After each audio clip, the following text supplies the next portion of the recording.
Graça e paz, meus amados irmãos, sejam muito bem-vindos em nome de Jesus. E que bom que você está aqui na EBD, na Escola Bíblica, que não é dominical, mas é uma boa escola bíblica virtual. Deus abençoe sua vida. Vamos então hoje tratar de um livro, na verdade, de uma epístola paulina muito importante para os cristãos. Uma epístola com E maiúsculo. Vocês vão ver o que eu estou dizendo. Mas antes, como de praxe, vamos iniciar entregando a Deus esse momento precioso, esse momento que Ele nos traz aqui para aprender mais da Tua Palavra. Oremos. Senhor Deus, Pai poderoso, louvado e exaltado seja o Teu nome, Senhor. Obrigado, Pai, por mais um dia de vida. Obrigado, Senhor, pela salvação por meio do Teu Filho Jesus. Tem misericórdia de nós, Pai amado, porque somos imperfeitos, somos miseráveis e desprovidos estávamos da Tua graça até que o Senhor nos alcançou e por isso somos gratos. Te dizemos a Ti, Senhor, obrigado, Pai. Mas sabemos que não existem palavras humanas que possam, Senhor, expressar com veracidade tudo aquilo que queremos dizer pelo Teu ato precioso na cruz. Queremos dizer que sim, Pai amado, que a cruz é suficiente para nós. Obrigado, Senhor.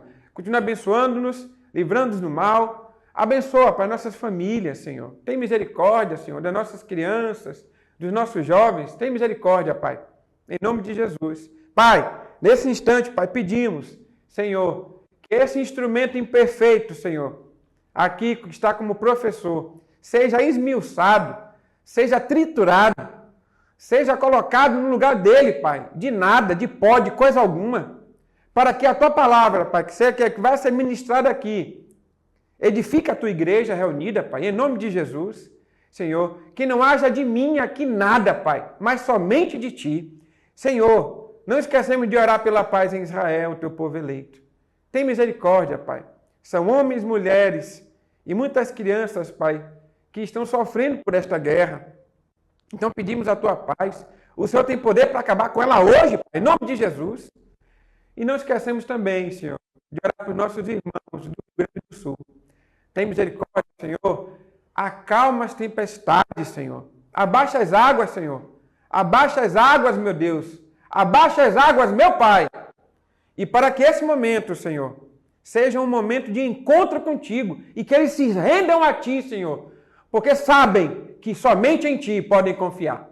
Obrigado, Pai, por esse momento precioso. Nos abençoa. Em nome de Jesus. Amém. Pois é, meus amados irmãos, e hoje vamos estudar essa epístola de Paulo. Vamos botar aqui, ó. É a carta de Paulo aos Efésios, aos da cidade de Éfeso. Os alvos da nossa lição, é sempre bom ressaltar aqui. Não, primeiro, a gente precisa que você entenda o que é viver em unidade na igreja. E como foi que Paulo instruiu isso aos Efésios. 2, a gente precisa também que você deseje viver em unidade com todos os cristãos, né, com quem convive. E 3, que você deve usar as suas capacidades recebidas de Deus para a edificação da igreja local que você faz parte.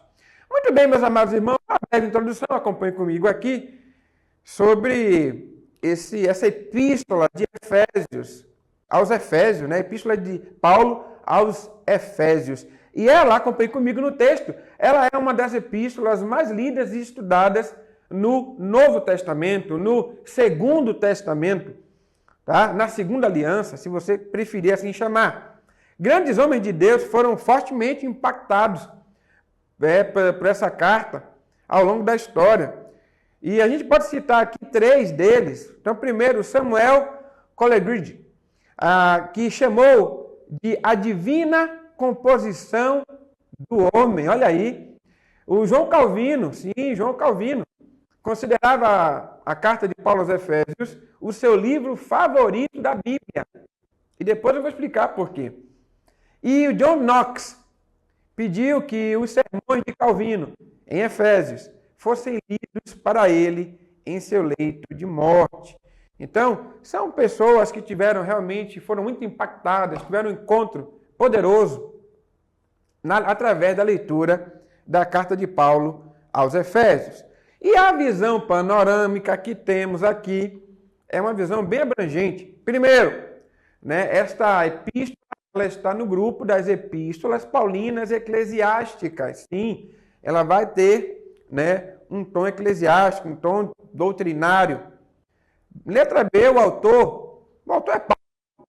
Apesar de que alguns estudiosos acreditam não ser Paulo, mas as maiores e mais confiantes evidências nos mostram que sim, que foi Paulo que escreveu. Sabemos que não foi ele que escreveu.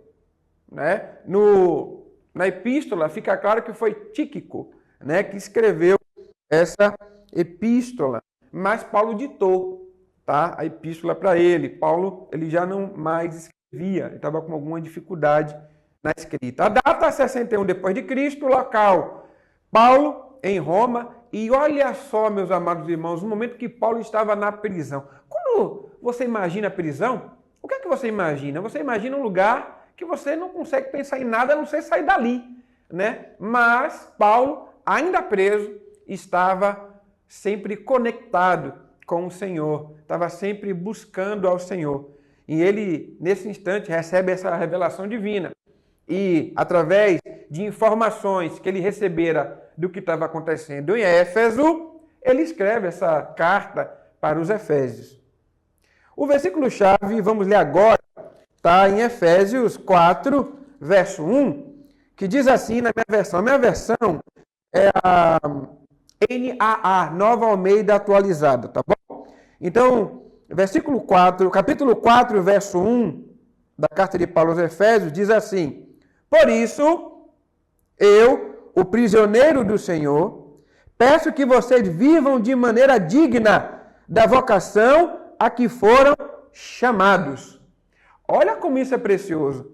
Paulo preso, Paulo encarcerado, limitado geograficamente, vamos assim dizer, mas exortando os efésios para que vivam de uma maneira digna e do jeito que foram vocacionados. E a expressão-chave é vida prática em Cristo. Hoje vamos trabalhar um pouquinho sobre esse tema da vida prática em Cristo. Muito bem, seguindo aqui temos um esboço, ainda falando de forma panorâmica, porque infelizmente o tempo não nos ajuda, mas dessa olhar panorâmico que temos aqui da carta de Paulo aos Efésios, nós vamos ver que essa carta ela é dividida em 6 capítulos. E do primeiro ao terceiro capítulo é uma parte doutrinária, como eu disse, a parte eclesiástica. Dos capítulos 4 e 5, ele vai falar um pouco do nosso caminhar com essa palavra. Agora que você já sabe o que fazer, agora você precisa caminhar com ela. E no 6º e último capítulo são as nossas armas, onde vamos enfatizar as armas que Deus nos dá, as armas que Deus nos capacita, a armadura de Deus para que possamos sobreviver nesse mundo tão cruel e perverso. E, de maneira ainda bem panorâmica, acompanhe comigo um breve resumo do que vamos ler. No capítulo 1, a gente vai ver que Paulo está fazendo, acompanhe comigo a leitura, Paulo ele faz um poema no estilo judaico, onde Paulo vai louvar a Deus pelas coisas surpreendentes que ele fez em Cristo Jesus. 2. No capítulo 2, Paulo vai desenvolver algumas ideias desse poema, do capítulo 1, e onde Paulo ele vai falar sobre a grandeza de Deus e essa nova família multiétnica de Jesus. No capítulo 3, Paulo vai se maravilhar pelo seu papel de levar a palavra de Deus para os não-judeus. Lembre-se, Paulo, ele é considerado o apóstolo aos gentios. O apóstolo aos gentios. No capítulo 4, Paulo vai focar na unidade dos cristãos. E aqui é importante. Qual é a sua unidade, Falcão? Acompanhe comigo aqui na leitura. Um só corpo, um só Espírito, um só Senhor, uma só fé, um só batismo e um só Deus. E depois eu vou explicar porque Paulo focou nesse ponto. 5. No capítulo 5, Paulo vai falar sobre o fruto da luz e as obras das trevas. Uma parte também importantíssima para nos guiar. Onde Paulo vai falar também sobre como deve ser o lar cristão, onde a mulher ela deve sim se submeter ao seu marido e o marido se submeter a Deus. E essa hierarquia divinamente planejada por Deus deve ser seguida por nós. E no 6º capítulo, e o último, Paulo vai focar na armadura de Deus para suportar as flechas do mal, do maligno, de Satanás, onde vamos ver o cinto da verdade, a couraça da justiça, o capacete da salvação, o escudo da fé, a espada do Espírito, as botas ou sandálias do Evangelho da paz. Tá bom? Mas, voltando a dizer, ainda a visão panorâmica, vamos nos aprofundar em alguns outros temas. Outra coisa importante, meus amados irmãos, é que se pudéssemos, de forma bem sucinta, resumir essa carta de Paulo aos Efésios em uma sentença, acompanhe comigo, está na tela aqui, ó. Seria o seguinte: Paulo ensina a viver de modo digno da nossa vocação pela nossa posição em Cristo. Então, repetindo, Paulo, ele ensina a viver de modo digno da nossa vocação pela nossa posição em Cristo. O segundo ponto é falar um pouco da cidade de Éfeso. A cidade de Éfeso era uma cidade portuária, era uma cidade onde tinha um grande encontro multiétnico naquela cidade, gente de todos os povos estavam ali, um comércio muito forte. O comércio lá de Efésios, dos Efésios, tinha um lugar chamado Ágabo. E esse lugar, a gente vai ver mais à frente uma foto dele, Ágora.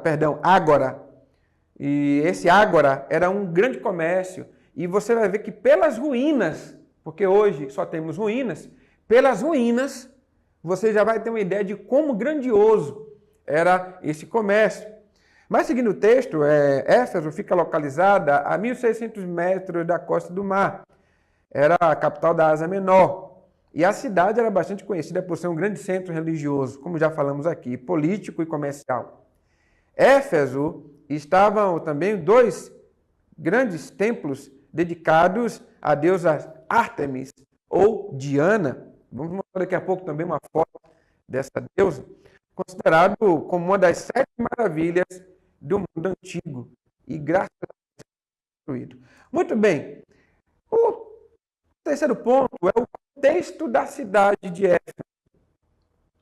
Paulo ele visita Éfeso no retorno da sua segunda viagem missionária. Acompanhe comigo, deixando ali Áquila e Priscila, lá onde a gente vê 18, 21. E na sua terceira viagem missionária, o apóstolo passou cerca de 3 anos em Éfeso. Apesar, meus amados irmãos, desse tempo que Paulo passa lá com os Efésios, a cidade não era uma cidade pequena, tá? Então, hoje, de acordo com os estudos arqueológicos, a cidade tinha mais de 43 quilômetros e Paulo não conseguiu andar por todas elas.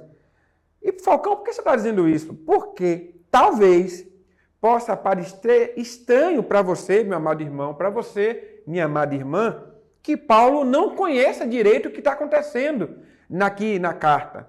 Então, eu vou mostrar um texto para vocês, são 3 passagens que eu vou passar para vocês. Vamos passar agora logo, senão a gente acaba não mostrando. Mas vou mostrar para vocês 3 passagens que parece que dá a entender que Paulo não conhecia a cidade. A primeira passagem, meus amados irmãos, abram suas Bíblias ou acessem as suas Bíblias lá no livro de Efésios, capítulo 1, verso 15, que diz o seguinte: por isso também eu, tendo ouvido a respeito da fé que vocês têm no Senhor Jesus e do amor para com todos os santos. Não. E continua o texto. O que, Falcão? Não entendi, meu irmão. Como é que Paulo não entende? Paulo está dizendo que ele ouviu que alguém contou para ele. Então, apesar de acabar de dizer que Paulo passou 3 anos em Éfeso, Paulo não estava em todas as regiões, em todos os lugares. Então, é para que daqui a pouco alguém... Não, Paulo nem conhecia a cidade. O segundo texto está lá ainda na carta de Efésios, capítulo 3, o verso 2, que diz o seguinte: se é que vocês ouviram falar a respeito da dispensação da graça de Deus, a mim confiada em favor de vocês. Então, se é que vocês, mais uma vez, Paulo parece desconhecer. E o terceiro texto, como prometido, está lá no capítulo 4, no versículo 21, que diz o seguinte: se é que de fato ouviram falar dele e nele foram instruídos segundo a verdade em Jesus. Então, esses 3 textos, parece que Paulo não conhece, depois de passar 3 anos na cidade de Éfeso. Mas, já fica uma cidade grande e Paulo não conseguiu vencer todas as regiões. E você que mora aqui numa cidade não consegue, quanto mais Paulo, com tantas limitações daquela época. E aqui eu trouxe um mapinha para vocês verem. Tá? Aqui é a cidade de Éfeso,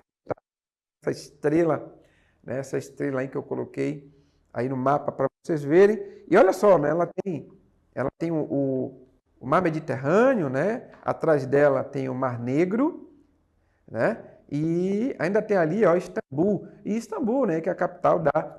E aí Éfeso, ela está em uma vila chamada Esmirna. Olha aí, Esmirna. Lembra vocês algo? Uma das 7 cartas que João escreveu, lembra lá em Apocalipse? Pois é, Esmirna. E em um vilarejo lá de Esmirna, na Turquia. Tá? Então hoje a Éfeso de Paulo ainda existe, Ainda existe, tá? Mas vamos lá. Eu trouxe também algumas imagens para contextualizar. Esse daqui, meu irmão, é aquele mercado que eu falei, o Ágora. Lembra? O mercado Suntory. Olha as ruínas desse mercado. Meus amados irmãos, isso aqui que você está vendo, Falcão, que negócio horroroso, ruínas. Mas está assim agora, depois de muitos e muitos anos, depois de mais de 2.000 anos. Está assim. Imagina nos tempos áureos como era esse negócio, suntuoso. E esses materiais aqui eram materiais difíceis de encontrar. Então, tudo isso aí veio de fora e custou, com certeza, muitos recursos. Tá? Outra parte da cidade é o anfiteatro, lá em Éfeso também. Eu acredito que você um dia vá lá em Éfeso, eu acredito que você vai e você vai ver pessoalmente. Mas aqui, se você não puder, então aqui estamos trazendo para que você também tenha ideia desse anfiteatro. E hoje, Éfeso, nos tempos de hoje, tá? É mais ou menos assim que ela está, ok? Então as ruas já foram limpas, organizadas, e tem lá ainda essas passagens, onde, lógico, é um ponto turístico muito interessante. E falando que a gente falou da deusa, Ártemis, ou Diana, olha aqui as 2 representações dessa mesma deusa, tá? Primeiro, à sua esquerda está essa estátua. Ela tem até algumas características egípcias, se você for reparar, mas não tem nada disso, tá? Mas ela só parece mesmo. E ela tem vários seios. Essas bolsinhas aqui são seios. Falcão, que coisa obscena, Não, meu amado irmão, não é, minha irmã, calma. Esse aqui, os seios, é para mostrar que era a deusa da fertilidade. Fertilidade. Tá? Então, essa Ártemis é a deusa da fertilidade. E aqui do seu lado direito está a Diana. Lembra daquela situação que Paulo passou quando ele estava pregando o Evangelho? E aí Paulo estava lá em Éfeso, e os efésios expulsaram Paulo e ficaram gritando, para a Diana, né, que a deusa Diana dele, estava sendo prejudicada e foi aquele alvoroço. Pois é, esta é a Diana.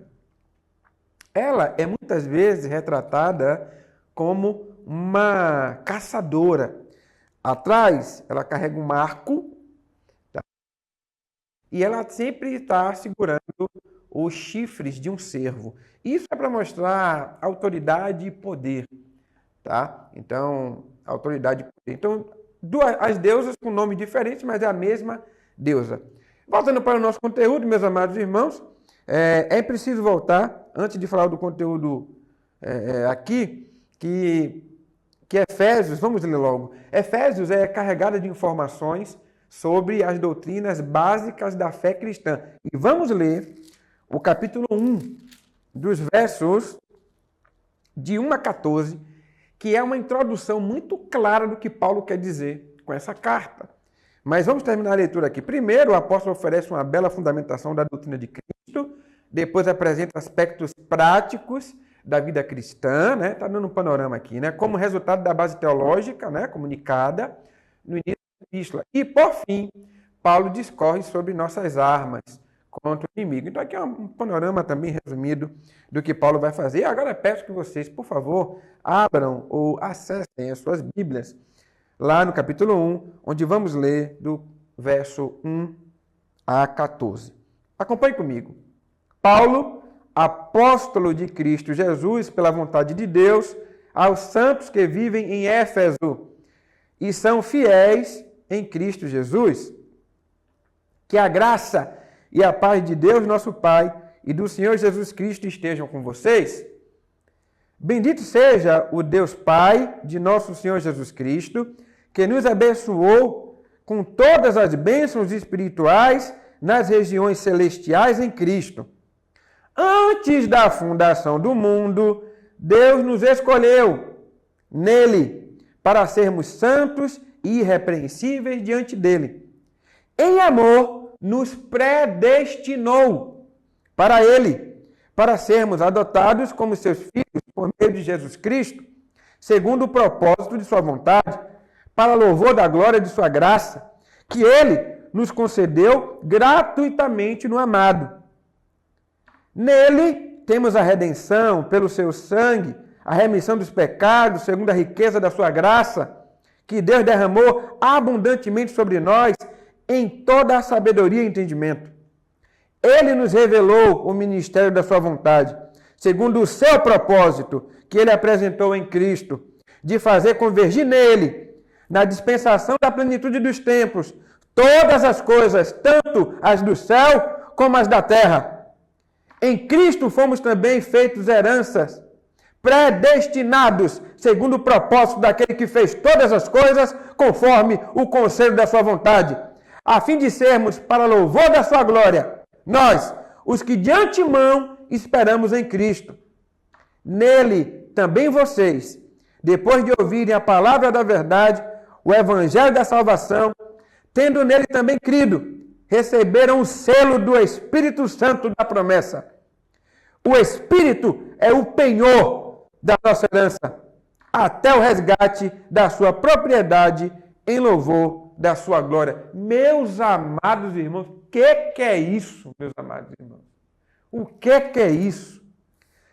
Falcão, o irmão é um pouco rápido aí, a gente pode destrinchar isso, brevemente vamos destrinchar, não dá para fazer tudo, é uma visão panorâmica do livro, e eu espero que você tenha vontade, quando acabar essa aula aqui, de ler esses 6 capítulos, que você lê rapidinho, e entenda também o que Deus quer falar contigo. Mas, para agora, a gente pode destacar algumas coisas. Então, primeiro, no verso 4 do capítulo 1, Paulo vai ressaltar que tudo foi feito antes da fundação do mundo. Tudo foi definido, tudo foi determinado, tudo foi planejado, tudo foi prescrito, tudo foi pensado, tudo foi decidido antes da fundação do mundo. Então, meus amados irmãos, Falcão, por que você está batendo desse jeito assim? Não estou entendendo, irmão. Vou explicar.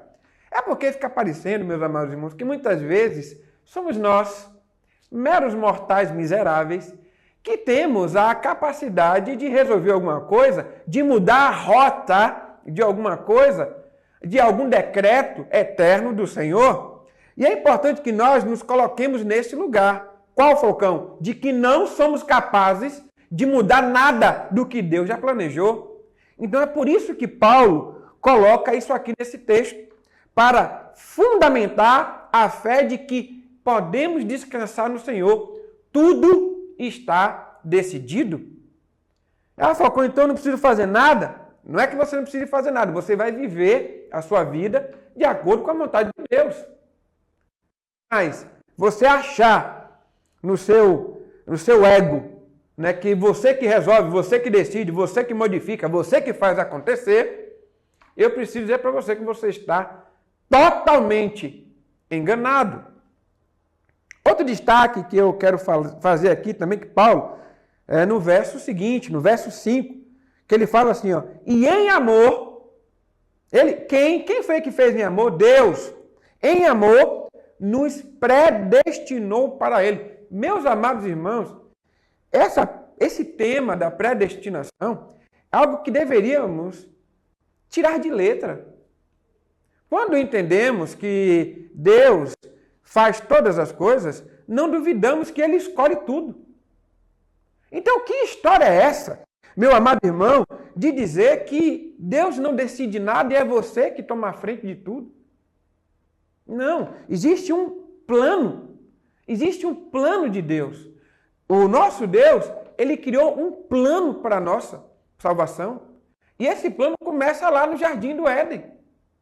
Não lhe parece estranho que de tantas milhões de árvores, Deus coloca justamente a árvore do conhecimento do bem e do mal no meio do jardim?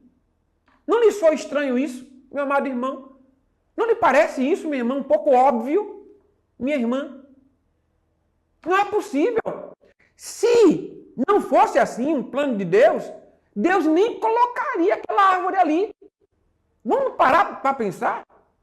Não, sabe, Falcão, por quê? Eu ainda não estou entendendo porque o irmão está nesse tom. Eu vou explicar, meu amado irmão. É porque existem pessoas que decidem que o seguinte, é que nós, olha só, e olha o pensamento dessas pessoas, é que Deus tinha um plano. Deus tinha um plano. Aí nós frustramos o plano de Deus. Oh, que pena. Lamento, isso não acontece. Deus é infrustrável, meu amado irmão. E eu vou dizer mais para você. Deus também não pode ser surpreendido. Ai, vamos surpreender Deus? Vamos orar a Bíblia hoje. Vamos surpreender Deus. Vamos evangelizar. Vamos surpreender Deus. Você não pode surpreender Deus, meu irmão. Que história é essa? Ai, vou surpreender. Se Deus sabe de todas as coisas, que história é essa? De que você vai fazer alguma coisa que Ele não saiba? E que Ele já não tenha sido planejado? Então, muito cuidado, meus amados irmãos. Falcão, esse tema é espinhento, né? Eu sei. É um tema espinhento. A gente precisa, de vez em quando, tratar isso com a igreja, para que a gente nos coloque no nosso lugar de insignificância e de dependência do Senhor para todas as coisas. Outro ponto que aqui destacamos no capítulo 4 é que, olha só, é o verso 11. Essa parte é linda, lindíssima.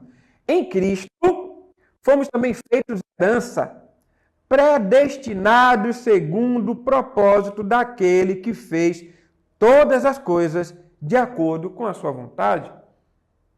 Então, meus amados irmãos, por que, Falcão, você disse que é lindíssimo? É porque já está tudo decidido, meu amado irmão. Olha como isso é lindo. Sabe, a gente às vezes corre e faz planos, e faz tanta coisa, e se esforça, e às vezes se estressa, e se chateia, mas já está tudo decidido. Deus já tem um trilho, e cabe a nós apenas andar por ele. Tá? Mas, seguindo aqui, meus amados irmãos, o nosso tema, o tempo urge, né? A doutrina que Paulo vai aplicar e que está nos 3 primeiros capítulos, ela defende basicamente 3 pontos. E são estes pontos que eu vou apresentar agora para os irmãos, que é o primeiro ponto. Somos escolhidos pelo Pai, está lá em Efésios capítulo 1, dos versos 3 a 5. 2, somos redimidos pelo Filho, Efésios 1, verso 7. E 3, somos selados pelo Espírito. Efésios 1, verso 13. Então, essa é a base da doutrina que Paulo quer fazer. Falcão, você quer contar por que Paulo vem trazendo essa carta e ainda não falou? Pronto, ainda bem que você me lembrou, meu amado irmão. Realmente já me esqueci. Olha só que interessante. É importante lembrar que a cultura aqui dos Efésios era uma cultura cheia de deuses, cheia de filósofos, cheio de ideias que não são ideias que colocam Deus no centro. Tá? Então, Paulo vem resgatar toda essa dependência do homem a Deus, toda essa colocando o homem neste lugar de dependência do Senhor. Por quê? Porque lá em Éfeso, sabe qual era a tônica? Você pode fazer o que você quiser. Você é livre. Será que isso soa comum para você hoje? Estamos no século XXI. Uma coisa lá do século I. Do século I. E depois de 20 séculos, ainda parece comum, né? Você é livre. Você pode fazer o que você quiser. Então, que história é essa? E Paulo vem cortando essas arestas. Porque o que passa da liberdade, imediatamente vira libertinagem. E essa libertinagem, ela nos afasta do Senhor. Seguindo o nosso conteúdo, Paulo vai estruturar aqui a vida do velho homem e a vida do novo homem com Cristo. O velho homem era aquele que era você, meu amado irmão, era você, minha amada irmã, antes de ter um encontro com Cristo, antes de Cristo te converter. Porque é outra coisa que eu preciso dizer a vocês, que fique registrado aqui. Não é você que se converte. É Jesus que converte você. Não é você que vai a Jesus. É Jesus que vem a você. Então, nós precisamos nos colocar nesse lugar de que nós não fazemos nada. Porque quando você diz, e eu sei que é um jargão, né, do nosso meio cristão, fala, quando eu me converti. Quando você fala isso, de quem é a glória? Ui, a glória? Rapaz, você se converteu, Falcão? Eu me converti. A glória é minha. Eu faço essas coisas assim, bem caricatura, né? Não sei se é uma caricatura, é para ver se você consegue entender o que eu estou dizendo. Né? Não, porque eu estava perdido, mas eu me converti. Como assim? Ah, não, porque afinal de contas eu estava longe de Deus, mas agora eu aceito Deus. Você aceita Deus? Sério? É sério que você aceitou Deus? Não, meu amigo, Deus tocou em você. Não, minha irmã, Deus te converteu. Tá? Mas seguindo, então, nessa transição, nesse momento em que há um toque, uma transformação verdadeira, nós vamos ter dois paralelos. Você, antes de ser tocado, você, antes de ser transformado pelo Senhor Jesus, e agora você, vivendo uma nova vida em Cristo. E Paulo vem trazer isso para nós. Então, primeiro, ele vai falar o seguinte, quando você estava morto, né, para Deus, você estava morto, porque você seguiu o mundo, então uma completa incapacidade. E agora que você está vivo com Cristo, um favor divino. Outra coisa, você estava preso aos valores do mundo, quando você estava morto. Mas agora que você está vivo, você foi vivificado com Cristo. Dois não, no caso 3, né? Mas você estava preso a Satanás, é uma coisa que Paulo fala. Você era escravo de Satanás. Falcão, que coisa drástica. Mas é verdade, meu irmão. É verdade, minha irmã. Se você só fazia seus desejos, se o mundo girava em torno de você, se a coisa só estava boa quando você dava o aval, você é escravo de Satanás. Porque Cristo nunca ensinou isso. Se você é vivo, você está ressuscitado em Cristo. Ponto 3 aqui. Você estava preso à vontade da carne. E agora, depois de vivo, está assentado com Cristo. Então, os mortos nos vossos delitos e pecados, vocês estavam mortos nos vossos delitos e pecados, né? Efésios 2:1, mas agora vivo, né? Pela graça sois salvos, mediante a fé. E isto, olha essa frase como é linda, isto não vem de nós, não vem de vós, é dom de Deus, para que ninguém se glorie. Você entende por que, meu amado irmão, você não pode se colocar nesse lugar? Sabe, esse lugar de você é o cara, esse lugar de que você é a bam. Não existe isso diante de Deus, meu amado irmão. Não existe essa posição. Mas vamos seguir na lição. Já estamos no terço final da nossa aula. E aqui eu coloquei essa imagem aqui, que é aquele momento em que Paulo diz que você tem que tirar as velhas roupas do mundo e se vestir, se revestir das novas coisas com Cristo. Então o que é que ele pede para você tirar? Para você tirar a mentira do seu dia a dia e colocar a verdade e andar por ela. Pede para que você tire a raiva que você carrega e para que você coloque a paz no seu coração e onde quer que você passe. Pede para que você tire essa vontade de roubar o que não é seu e que você coloque agora no seu coração a vontade de dar, de ser generoso. Para que você tire essa vontade demoníaca de querer ficar falando da vida dos outros, fofocando. E que você coloque o encorajamento nos seus lábios. Para que você tire a vontade de se vingar, porque afinal de contas a vingança pertence ao Senhor. E pede para que você coloque nesse lugar de vingança, você coloque o perdão, sempre disposto a perdoar. Pede também para que você tire essa vontade de viver segundo os seus desejos da carne, chamada aqui de promiscuidade, e para que você se revista do autocontrole das suas emoções. E por último, ele pede para que você pare de ficar enchendo a cara com um monte das bebidas do mundo e que você se encha, sim, do Espírito Santo de Deus. Meus amados irmãos, quando você coloca isso em paralelo, eu realmente acredito que fica fácil entender que nós, por nossa vontade, não teríamos condições de escolher Deus. Agora você entende o que eu digo? Que você não escolhe nada? Que é Deus que toca em você? Que é Deus que converte você? Que é Deus que estende a mão para você? Que é Deus que faz as coisas acontecerem?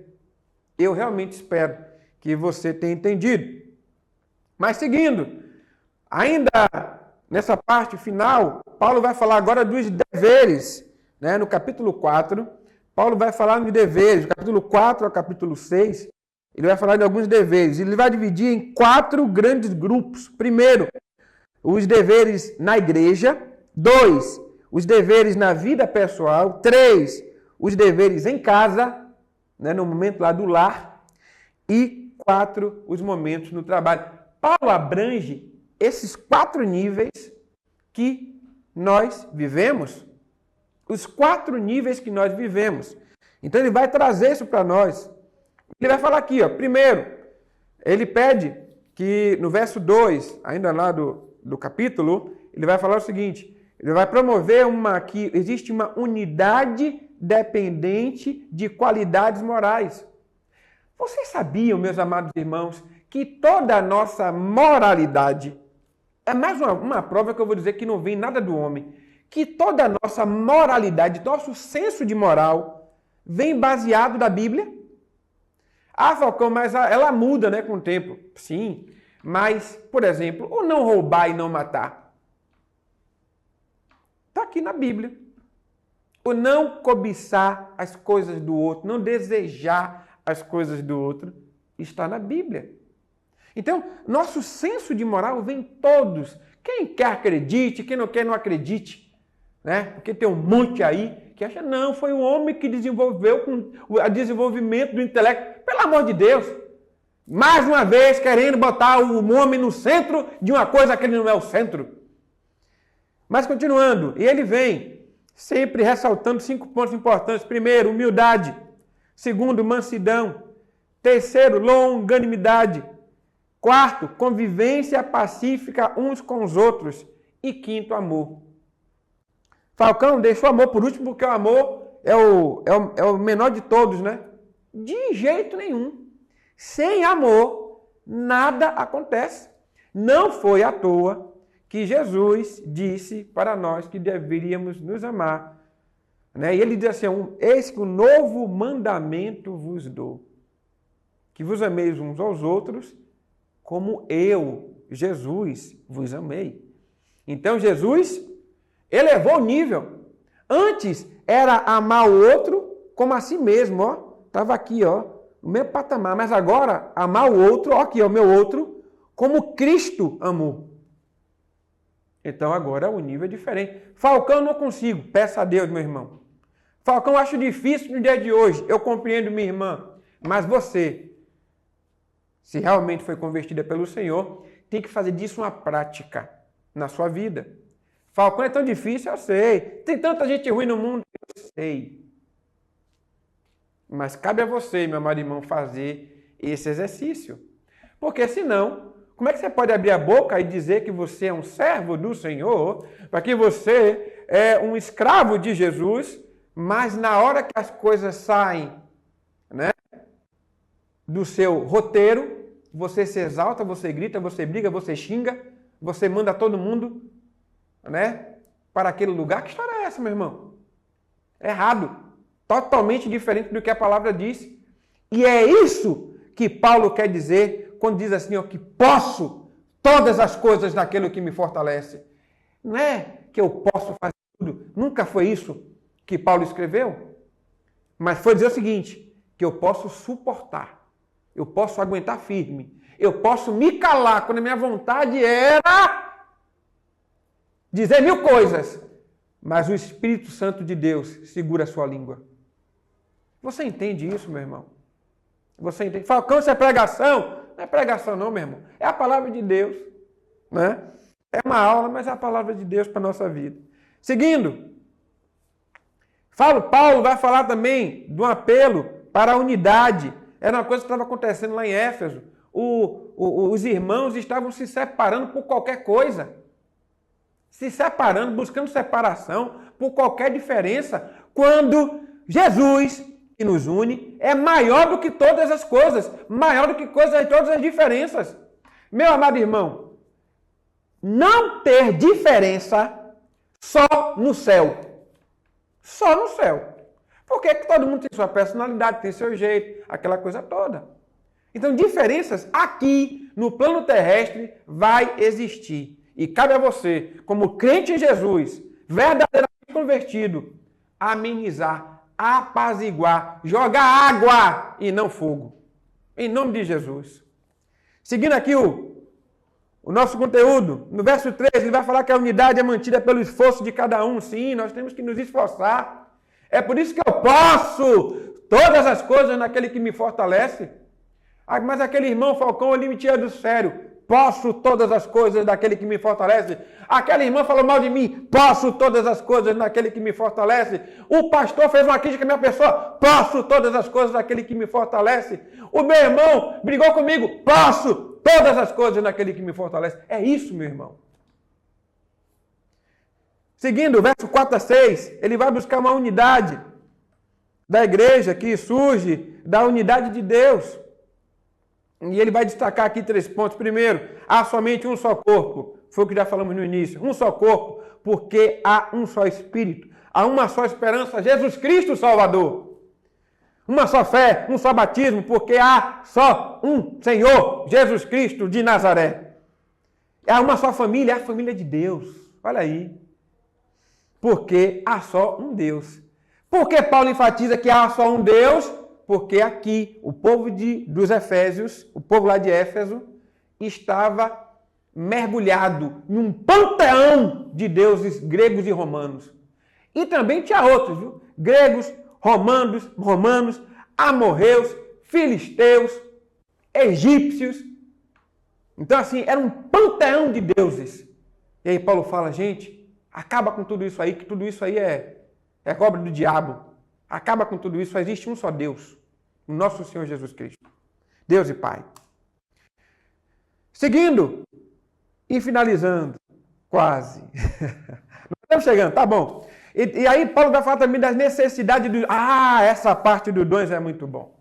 Meus amados irmãos, quando Deus... Bom, primeiro eu tenho que definir rapidamente com vocês a diferença entre dom e uma habilidade, um talento. Dom é aquilo que Deus te dá para a edificação da igreja. Cantar, tocar um instrumento, redigir algum texto, mexer aqui nas câmeras. Isso é um dom que Deus te deu. E quando você faz isso para a edificação do reino, você está em concordância, em congruência, em conexão com o que Deus tem para o seu dom. Isso é um dom. Agora, quando você tem essas mesmas coisas, mas você faz não para a glória de Deus, só viram habilidades, na verdade. E que você faz, de repente, para ganhar dinheiro ou algo do tipo. Tá? Então, não edifica a casa do Senhor. Então, Paulo vai falar sobre isso, que você tem que ter um dom para a edificação da igreja. Use o seu dom, meu irmão. Falcão, não sei qual é meu dom. Sabe sim aquilo que te agrada quando você faz, aquilo que você fica mais procurando, pesquisando. Então, tenha essa vontade de descobrir o seu dom e empregá-lo na obra de Deus. E aí, Paulo vai finalizar lá em Efésios 6, falando da armadura de Deus para a nossa vida. A armadura de Deus, coloquei essa imagenzinha aqui, onde essa armadura, ela vai nos proteger de todo o mal. Lembre-se, meu amado irmão e minha amada irmã, a nossa luta não é contra a carne, mas sim contra principados e potestades. Temos que ter isso em mente, em nome de Jesus. Meus amados irmãos, finalizando, o Paulo ele vai também dizer que o inimigo ele é astuto, ele é poderoso e ele é astuto. As armas que temos é a verdade, a justiça, o evangelho, a fé, a salvação e a palavra. E o manuseio dessa palavra depende de quê? Depende constantemente de Deus, da oração, da súplica, da intercessão, fazer a verdade do evangelho conhecida. Essa é a nossa missão. E o objetivo final, Paulo diz que devemos fazer a verdade do evangelho conhecida. Hoje, nunca tivemos para a promoção do evangelho. Eu não tenho condição de sair da minha cidade, Falcão, e agora? Vá para as redes sociais. É um nicho que está ávido para ouvir a palavra de Deus. Ávido, Falcão? Ávido, sedento. Se você tem condições de ir, vá. Se não, use as redes sociais. Meus amados irmãos, concluindo, Paulo ele vai dizer que a carta aos Efésios serve para encorajar aquela igreja e viver em amor e unidade no corpo de Cristo. Ali tínhamos uma situação de desunião, uma situação onde eu tinha que estar certo e você errado. Então isso nunca ia funcionar. Então, devemos amar sinceramente o nosso Senhor Jesus Cristo.